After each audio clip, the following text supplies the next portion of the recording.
What we have here is a magnificent dissection of the thorax and abdominal musculature and an injected technique in the abdomen to look at the arteries going to the liver, pancreas and spleen. If you look closely here, you will see a beautiful dissection of each of the segmental nerves that supply the back.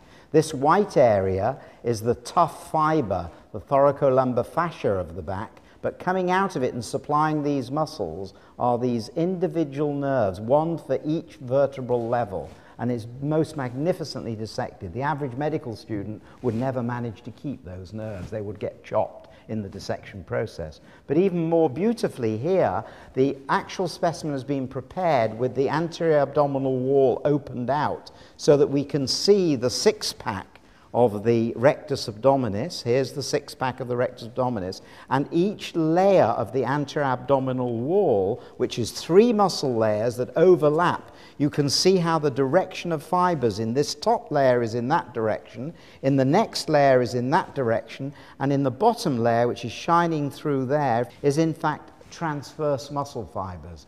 And that's how your body wall holds the guts in, by having different directions of fibers overlapping and holding the guts in. This is the six-pack here with the little lines of tendon in between the rectus muscle.